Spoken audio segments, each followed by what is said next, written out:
भोजन के साथ मसाला का प्रयोग करते हैं।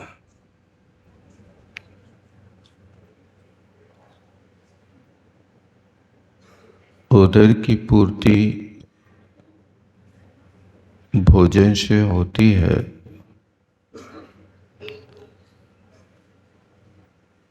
लेकिन इस भोजन में मसाला जान डाल देता है।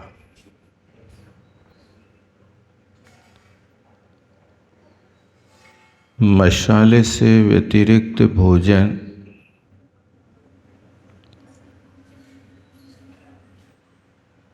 न तो रसना को प्रिय लगता है, न चक्षु को प्रिय लगता है,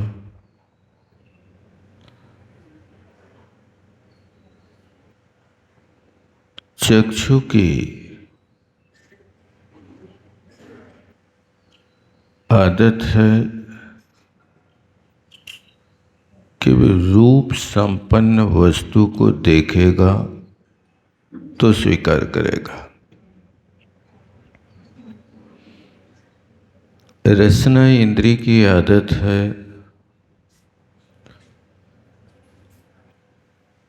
उसको यदि स्वाद मिलेगा तो स्वीकार करेगा,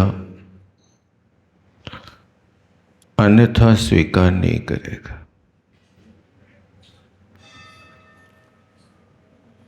क्योंकि हर व्यक्ति जानता है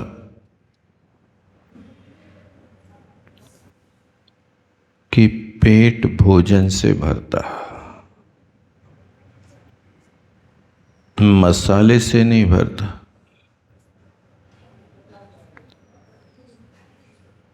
लेकिन मन को तृप्ति मसाला देता है।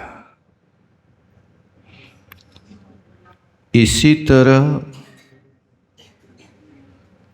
मोक्ष मार्ग व्रतों से होता है, लेकिन उन व्रतों को निर्दोष रीति से पालन करना और जीवंत बनाए रखना एक काम भावनाएं करते हैं।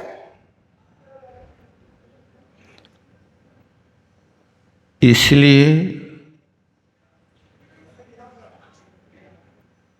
उन व्रतों की इन भावनाओं के लिए हमेशा सजग रहना चाहिए।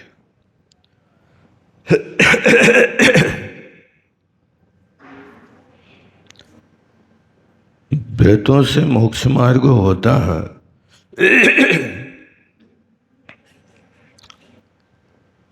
लेकिन भावनाओं से मोक्ष मार्ग पवित्र होता है।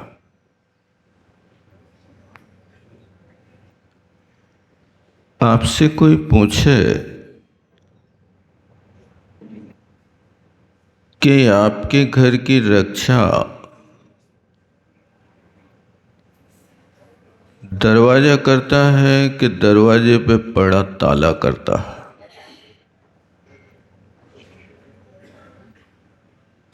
आप घर छोड़ करके यहां आ गए,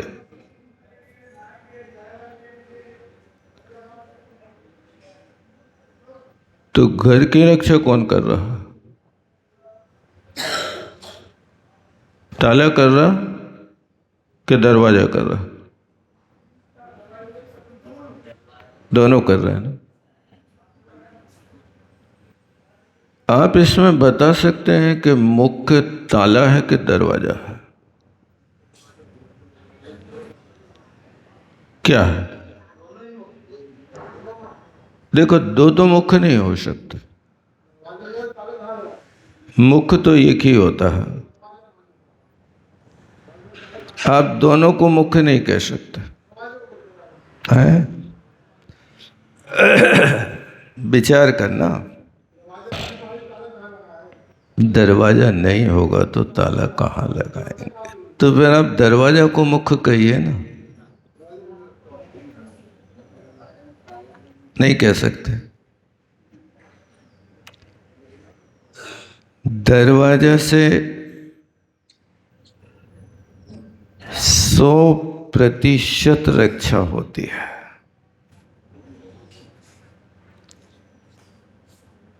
लेकिन ताला एक ऐसी वस्तु है कि चोरों का मन खराब ना हो जाए इसलिए ताला लटका दिया जाता है। इसी तरह मोक्ष मार्ग में 5 व्रत दरवाजे हैं और भावनाएं ताला है। ये दरवाजे पे भावनाओं की ताला रहेगा तो हर किसी की ताकत नहीं कि तुम्हारे दरवाजे पर पहुंच जाए। इसी तरह मोक्ष मार्ग में व्रतों के साथ भावनाएं होंगी तो किसी की ताकत नहीं कि तुम्हारे व्रत को खंडित कर दे। अब व्रत को खंडित करने के लिए तो कुछ ऐसे लोग होते हैं कि जो ताला भी तोड़ देते हैं। ताला तो तोड़ते हैं। ऐसे कई लोग होते हैं जो व्रत को भंग करने में सक्षम होते हैं, लेकिन वो आपके मन के ऊपर है कि आपका मन कितना कमजोर है। आपका मन कोई दूसरा रास्ता निकाल लेता है या उस वस्तु से पूर्ण रूप से परहेज कर लेता है। ये आपके मन के ऊपर है। कमजोरी जो आती है ना, धीरे धीरे आती है।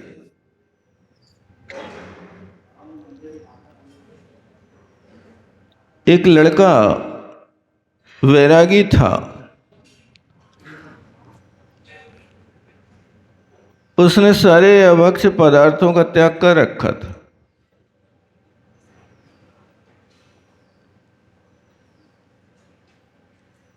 योग ऐसा बना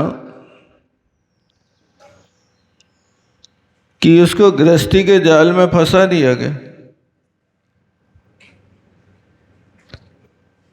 अब जब गृहस्थी के जाल में फंस गया, विवाह हो गया,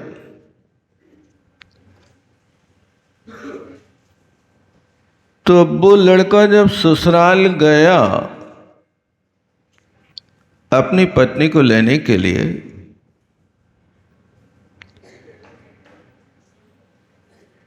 तो उसके साले की पत्नी ने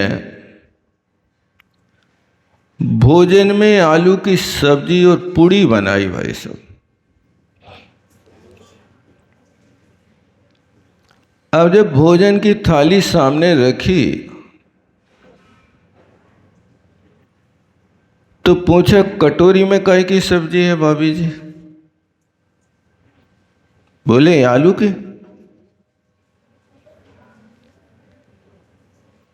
आलू का तो हमारा त्याग है। आलू का त्याग है। महिलाएं रसोई में बहुत चतुराई से काम करती हैं। उनने तत्काल कहा, भैया, मन में सोचा कि व्यवस्था तो दूसरी है नहीं। थाली लगी होवे और दाल चुरावे बैठे तो बने नहीं। तो देखो बुद्धि का खेल। उनकी साराज ने कहा, भैया, आपका आलू का त्याग है कि आलू के झोल का भी त्याग है?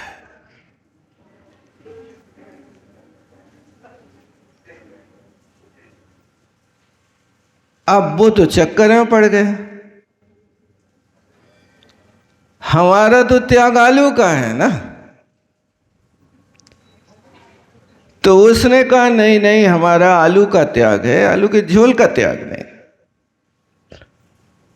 तो उस महिला ने दूसरी कटोरी ला करके सूखी वाली कटोरी में और आलू का पानी पानी निकाल के रख दिया। उस पानी को निकालते समय भाग से एक दो आलू के टुकड़े आ गए, तो वो महिला उस आलू के झोल में से उस आलू के टुकड़ों को निकालने लगी। तो ये महानुभाव कहते हैं, भाभी बे अपनी मर्जी से आ रहे तो आन दो,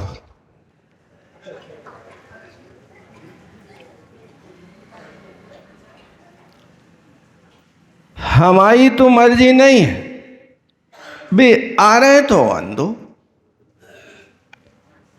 और उन महानुभाव ने आलू के झोल के साथ उसने 2 टुकड़े खा लिए।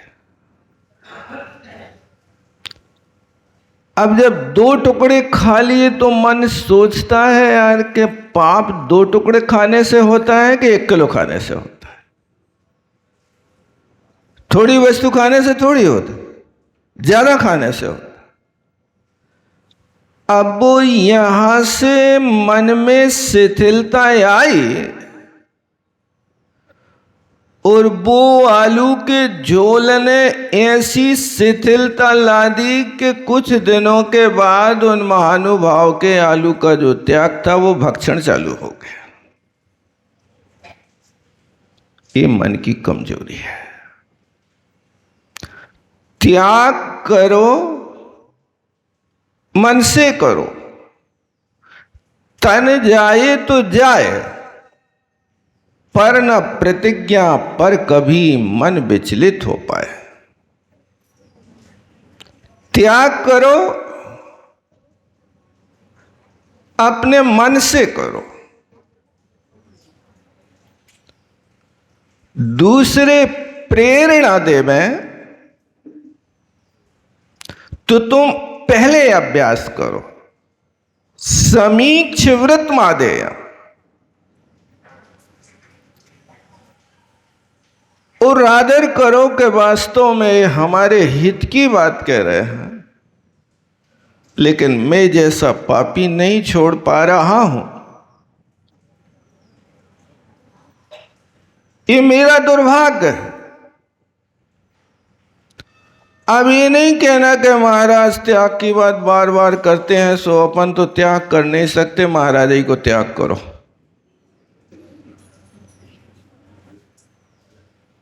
यदि तुमने ये रास्ता अपना लिया तो समझ लेना कि आपने मोक्ष मार्ग के रास्ते पर कदम बढ़ाया था, लेकिन अब दुर्गति के रास्ते पर बढ़ा दिया।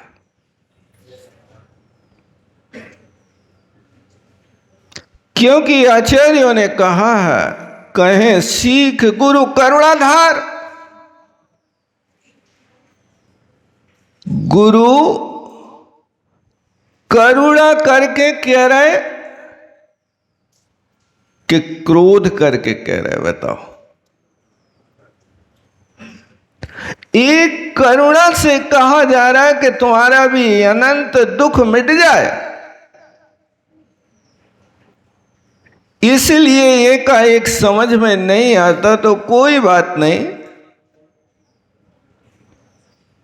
अभ्यास करने की कोशिश करो।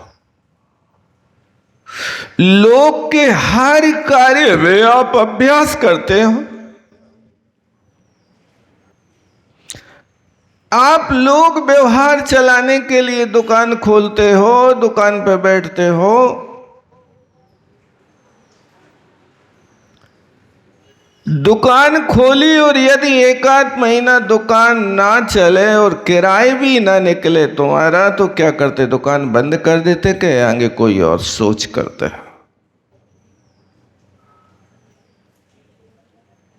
दुकान बंद कर देते, हाथ पे हाथ रख करके घरे बैठो, कोई ग्राहक नहीं आता। हम दुकान बंद नहीं करते हैं, लेकिन उपाय सोचते हैं कि भैया हम ग्राहकों को अपना कैसे बनाएं और उनके पास हम बड़ी व्यवहार कुशलता से काम करते हैं। यही मोक्ष मार्ग में होना चाहिए। तो ये भैक्ष शुद्धि को हमेशा ध्यान रखना और स्मृति में बना के रखना कि यादव कुमारों की भिक्षा शुद्धि बिगड़ी तो द्वारका का दहन हो गया।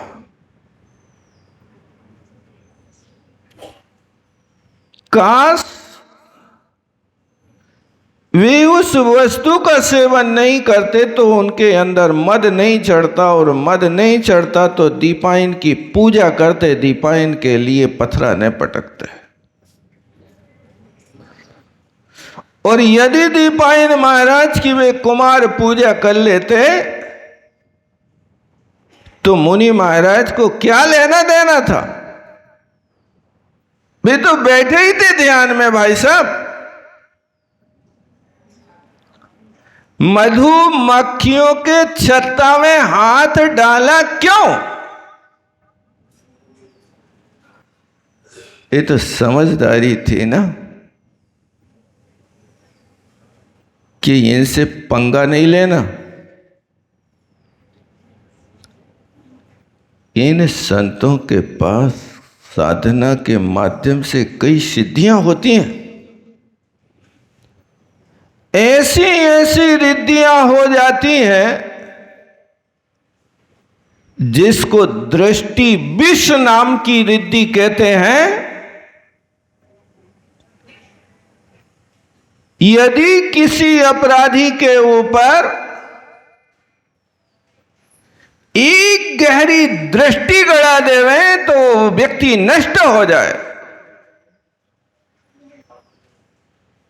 आप लोग पढ़ते ना पूजा में रोजा, अमरस रिद्धि दृष्टि विष रिद्धि अमरस सर्वौष दयस तथासी विषम विषा दृष्टि विषम विषा से।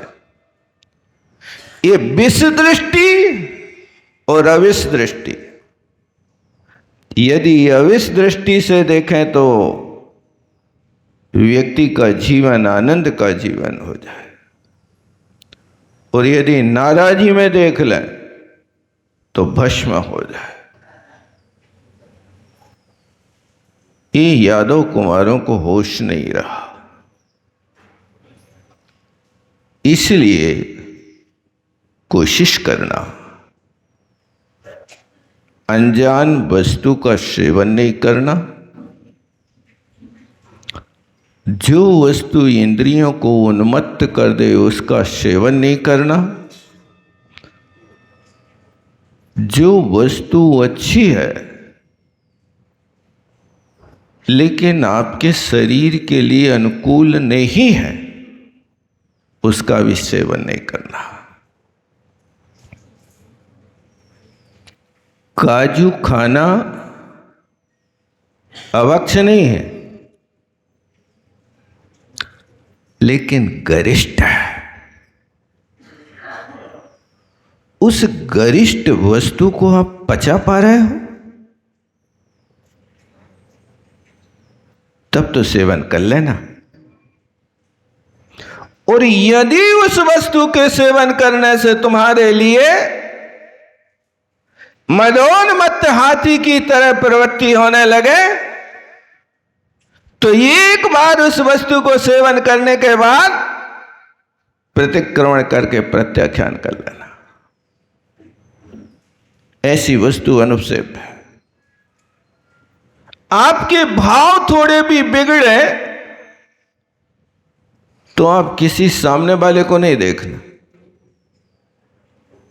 आप देखना कि आज भोजन में हमने खाया क्या है।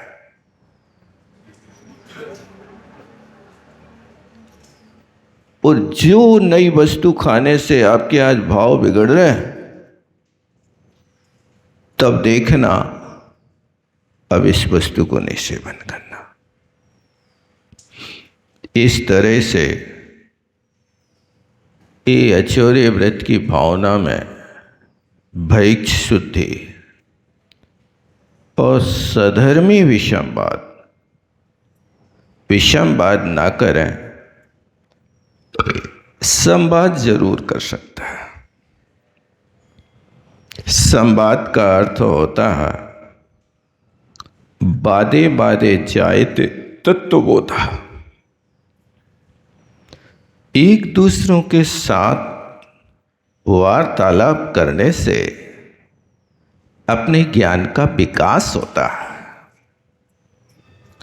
5 प्रकार के स्वाध्याय में एक प्रच्छना नाम का स्वाध्याय है। उस प्रच्छना नाम के स्वाध्याय का काम होता है कि आप यदि किसी वस्तु का दृढ़ निश्चय नहीं कर पा रहे तो ज्ञानी जनों से पूछ लो, और यदि सामने वाला व्यक्ति आपको ऐसा लग रहा है कि ये उपदेश के लायक है तो उससे कोई छोटा सा प्रश्न पूछो और वो प्रश्न का उत्तर ना दे पाए और आप उत्तर जानते हो तो बड़े प्रेम से उसको समझाओ। जैसे आहार दान की विधि है ना, नवदा भक्ति पूर्वक, इसी तरह विधि पूर्वक ज्ञान का भी दान दिया जाता है। भर्त्सना करके यदि तुम किसी को सिखाओगे तो वो तुम्हें अपना गुरु नहीं मानेगा ना, तुम्हारी बात को स्वीकार करेगा। समझ रहे ना? मैं जो कह रहा हूं वो तुम्हें मानना होगा। अरे यार तुम शेर तो हम सवा शेर, क्या कर ले हो? हम नहीं मानेंगे तुम्हारी बात। ऐसे में परंपरा आपके उपदेश की प्रच्छना नाम के स्वाध्याय की नहीं चलेगी। यदि किसी को सिखाना है तो विधि पूर्वक सिखाओ और पहले आचरण करके दिखाओ। यदि आपका आचरण नहीं है, वो दूसरे को उपदेश दो कि भैया व्यसन छोड़ दो, सामने वाले के गले उतरेगी बात कि नहीं उतरेगी? एक टीचर विद्यार्थियों को समझा रहा था सिगरेट कभी नहीं पीना, बहुत नुकसानदायक, कैंसर हो जाता है, गला अवरुद्ध हो जाता है। कई दोष उसने बताए। विद्यार्थी ने पूछा सर और क्या हो जाता है? अरे भैया सिगरेट से तो जिंदगी खराब हो जाती है। फिर पूछा सर और क्या हो जाता है? तो टीचर को उत्तेजना आ गई से वो कहता है आंखें भी फूट जाती हैं। तो वो कहता सर आपकी तो आज तक नहीं फूटी। अब यदि तुम सिगरेट पियो और दूसरे के लिए त्याग की बात करो, उचित है क्या? तुम गुस्सा करो और दूसरों से कहो, गुस्सा शोभा नहीं देती। तो स्वयं जो करे उससे पुण्य, और दूसरा अच्छा करे तो भी पाप। ये थोड़ी सी बदलने की कोशिश करो। इसलिए अपने जीवन को सुखी बनाना है तो 4 बातों को हमेशा याद रखो। बुरी आदतों से बचो, झुंझलाहट से बचो, कुसंगति से बचो और असंतोष से बचो। याद हुआ कि नहीं हुआ? याद हो गया ना? 4 बातें याद रखना। सबसे पहली बात क्या है?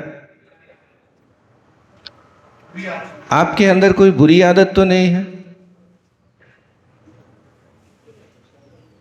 यदि कोई बताता है तो स्वीकार करो, और नहीं बताता है ना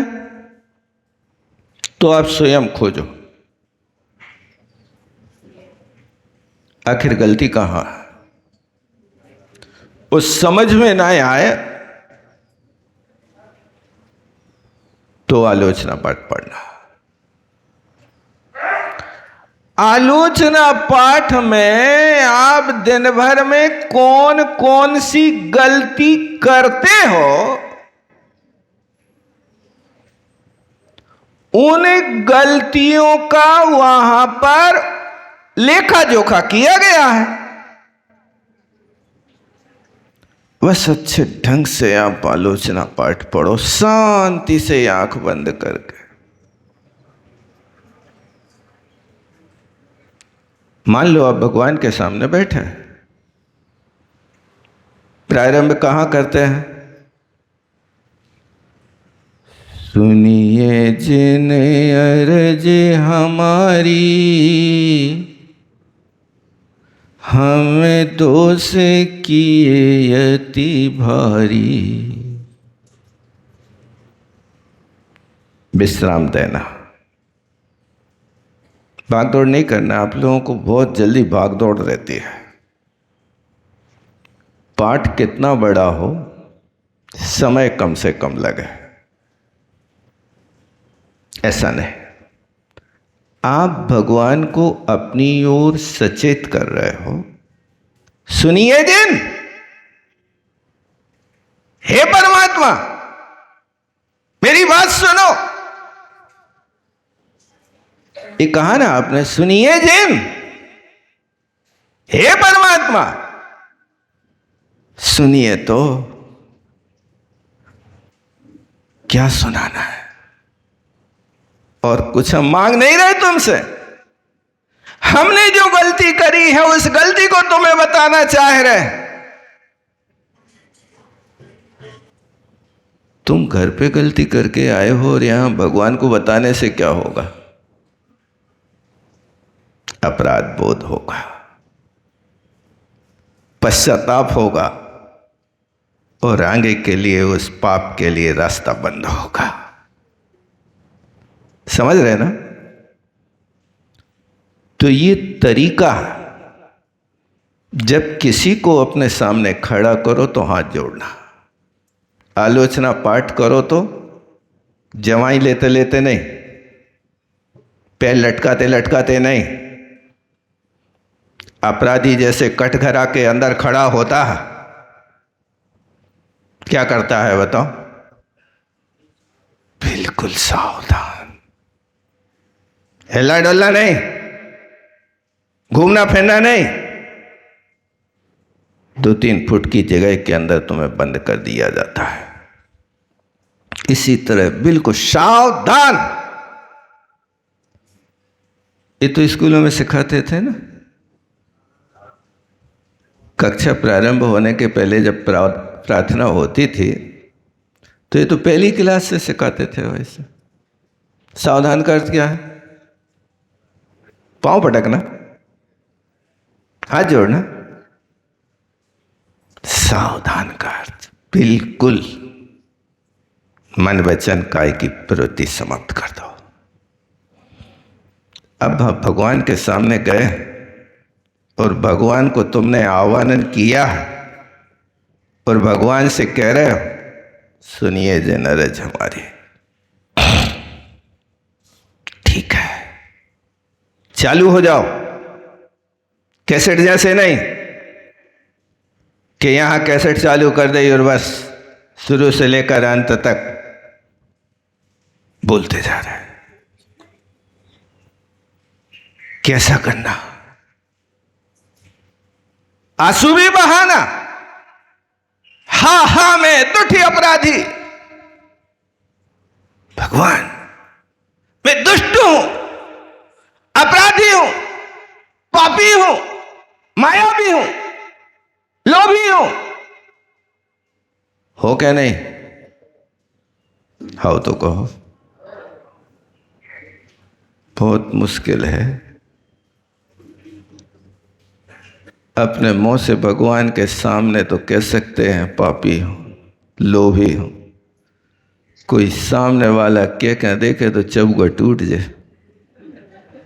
तुम बड़े लोभी हो, पापी हो, किसी और को न क्या बैठी हो आप, नहीं, ये तो अंदर की बात है ना, भगवान से कहना है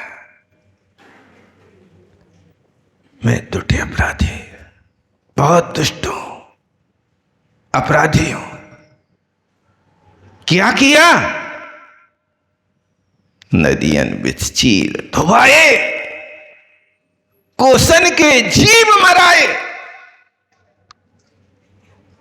उस समय लोग नदियों में कपड़ा धोते थे, धोबी घाट होते थे। आज नालियां होती हैं, रूप तो वो ही है, मतलब थोड़ी है, कपड़े तो धो रहे हो आप। पहले धूप में बैठ करके धोते थे नदियों में, आज बाथरूम में बैठ के धो रहे हो। पहले नदियों में बहाते थे, आज नालियों में बहा रहे हो। प्रक्रिया थोड़ी छोटी है, बात तो है। विवेक नहीं रखा, ये बहुत बड़ा अनर्थ हो गया। ये काम करता रहा, लेकिन ये विवेक नहीं रहा कि हे परमात्मा, मैं एक कपड़े धोकर के निरमा का पानी और इसमें डाल करके नाली में कितने त्रस्त जीवों को मौत के घाट उतार रहा। जितने जीवों के शरीर को वो निरमा का पानी स्पर्श करेगा, उतने जीवों की दशा ऐसी होगी जैसे तेजाब के डालने पर शरीर जल जाता है। क्या करें? कम से कम में गुजारा करो। एक जोड़ी रखो, कपड़े धो, बाल्टी में निरमा का पानी रखो, और प्राशों के स्थान पर छत पे या गली जहां जीव जंतु ना हो, वहां बड़ी खरतर दृष्टि से जमीन को देख करके उस पानी का विसर्जन करो। तब तो आप भगवान की आज्ञा मान रहे हो। नहीं तो तुम वो ही काम रोज आलोचना पढ़ो और वो ही प्रवृत्ति करो, तो क्या होगा भाई साहब? कुछ भार उतरेगा कि नहीं उतरेगा? भार उतारना है तो अच्छे दिल से एक एक पद पर विचार करके नदियन बीच चीर धोवाए। ये करे कि नहीं करे पाप? तुमने करे है ना? नहीं, हमारे कपड़ा तो घर में कोई और धोता है। कपड़ा तुम्हारे धोबे बारो और विवेक है कि नहीं हो? पहले सिखाया है धोने वाले को, बेटा पानी छान के उपयोग करना, नाली में नहीं बहाना। सिखाया कि नहीं सिखाया? पानी छानना तो जीवानी कहाँ डालना, छानने का ढोंग तो हो रहा है, और पानी छानो और लिया और वही नाली में और वही जमीन में डाल दिया। बिना छाने जीव वहाँ डालने थे तुम्हें, सुबह से तुमने छन्ना में और बांध के इकट्ठे करके और सबको फांसी पे लटका दो। क्या कर रहे बताओ? पानी छान के जो तुम्हारे नल में छन्नी लगी है, उस छन्नी में यदि जीव रह गए हैं, जो जीव छानने से आए हैं, तो अब तो तुमने वहाँ नल भी बंद कर दिया। अब वो नल बंद होने के बाद उस छन्नी में रहने वाले उन जीवों को तुमने लटका के रखो कि नहीं रखो? बिना पानी के वे जीव रहे हैं कि नहीं रहे हैं? बताओ क्या? तो बिना छन्नी के छाने, बिना छन्नी के करे। अरे भैया, अब तुमने कर लिया तो कम से कम तत्काल तो उन जीवों को बंधन से मुक्त कर दो, नहीं तो तुम्हारी दया कहाँ पली? छानने का ढोंग तो हो रहा है, लेकिन ढंग से कोई काम नहीं हो रहा। इसलिए हर क्रिया को ढंग से करने की आदत रखो। इसलिए बुरी आदतों से बचो, किसी दूसरे से मत कहो, स्वयं अपने आप में निरीक्षण करो, कोई बुरी आदत तो नहीं है। किसे कहते हैं बुरी आदत का नाम बता दो भाई साहब, हम बोने कर हैं। आपकी जिस भी चर्या से, चेष्टा से, वाणी से, मन से यदि थोड़ा भी किसी जीव का दिल दुख जाए, इसी का नाम बुरी आदत है। हो तो नहीं रहा ऐसा? इसलिए कोई भी चीज जो हो उसके अधीन नहीं रहना, पराधीन नहीं होना। इसलिए अच्छी से अच्छी आदत बनाओ। और दूसरी बात क्या है? पहली बात तो बुरी आदतों से बचो, दूसरी बात है झुंझलाहट से बचो। आप छोटी छोटी सी बातों में कहीं ऐसी तो नहीं झुंझलाहट करते कि सामने वाले को अंगार जैसा लग जाए कि तुम तो अंगार फेंक के मार रहे हो महिला ने। झुंझलाहट होने की अपेक्षा जो बात आप नाराजी में कह रहे वो प्रसन्नता में कहो ना भाई साहब। तुम्हारी शान घट जाती कि रुतबा घट गया होता। जो गुस्से में कहा तुमने वो हंस करके कहा होता। नहीं कर सकते थे? तुम्हारी शान घट जाती कि हंस के कहने में, प्रेम से समझाने में। याद कर लियो, जब भी झुंझलाहट आए ना तो ये दोहा लिख के रख लेना आपने। जहां जहां तुम्हें गुस्सा के निमित्त मिलते हैं, झुंझलाहट के निमित्त मिलते हैं, वहां बड़े बड़े अक्षरों में के बिना चश्मा के भी दिख जाए, तुम्हारी शान घट जाती कि रुतबा घट गया होता। जो गुस्से में कहा तुमने वो हंस करके कहा होता। यदि गुस्से में आप कह रहे हो तो गुस्से का फल गुस्सा होगा, और यदि आप हंस करके कहोगे तो उसका फल लोग कहेंगे मजाक कर रहा है। अच्छे लोगों से, प्यारे लोगों से किया जाता, आपने बहुत अच्छा किया। इसलिए कभी भी यदि काम बिगड़ता भी है तो सबसे अच्छी आदत है कि आपके चेहरे पर कोई झुर्रियां नहीं आना चाहिए, कोई शिकन नहीं आना चाहिए। हो गया तो हो गया, क्या बात है। यदि आपके बच्चे ने कांच का गिलास फोड़ दिया तो मैं पूछता हूं कि आपके डांटने से, झुंझलाहट से वो कांच का गिलास तैयार हो जाएगा, बन जाएगा क्या? वो तो फूट गया। अब तुम्हारा कर्तव्य है कि आप कांच के गिलास के फूटे को ना देखो, बेटा से कहो, बेटा कहीं चोट तो नहीं आ गई, कहीं कांच तो नहीं लग गया? कोई बात नहीं, घबराओ नहीं, गलती सबसे होती है, ध्यान रखना, अब सावधानी रखना। ऐसा यदि प्रेम से समझाओगे तो बच्चा कहेगा मेरे पापा बहुत प्यारे हैं, बहुत प्यारे हैं।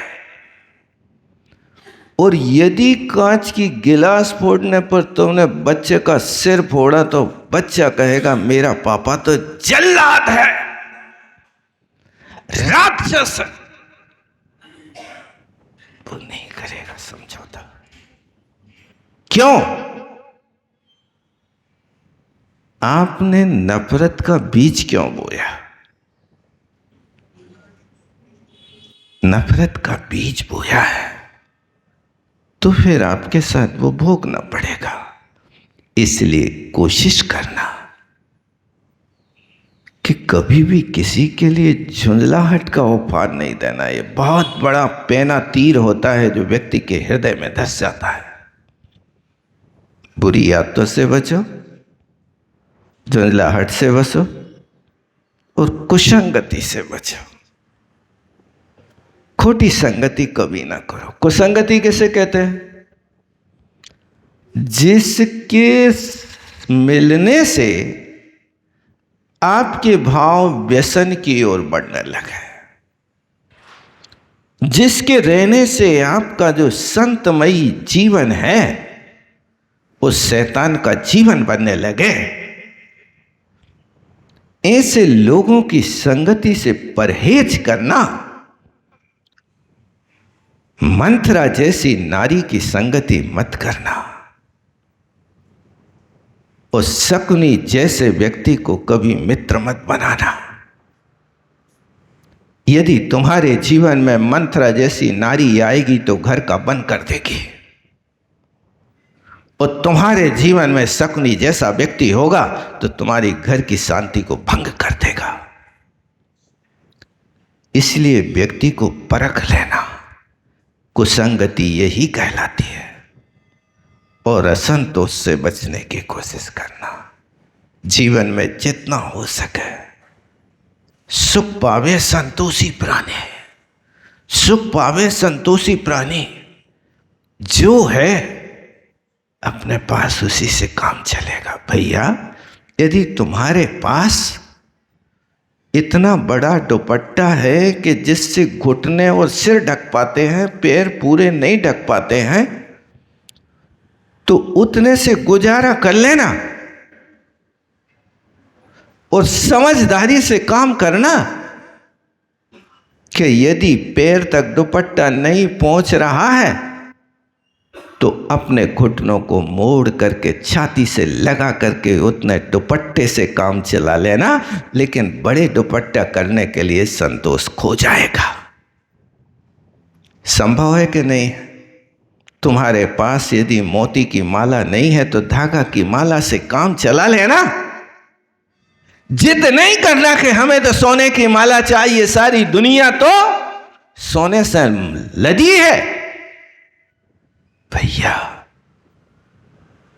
उस सोने की ओर मत देखना कि चोरों की दृष्टि लग जाए तो वे तुम्हारी गर्दन काट के फेंक दें। उनको चैन चाहिए है, तुम्हारी गर्दन नहीं चाहिए। कोशिश करो इन 4 चीजों को जीवन में पालन करने की। याद रहेगा कि नहीं रहेगा? कौन कौन सी बातें हैं?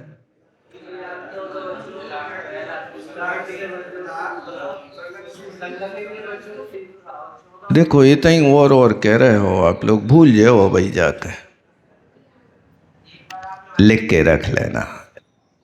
समय हो रहा है, यहीं विराम लेता हूँ। बोलो आचार्य गुरु विद्यासागर जी। सभी लोग ध्यान दें। जिन लोगों ने भी नमोकार महामंत्र की जाप या मंत्र किए हैं वो अपना नाम, मंत्रों की संख्या, मोबाइल नंबर, पता, ये पेटी रखी हुई है इसमें अवश्य डाल दें।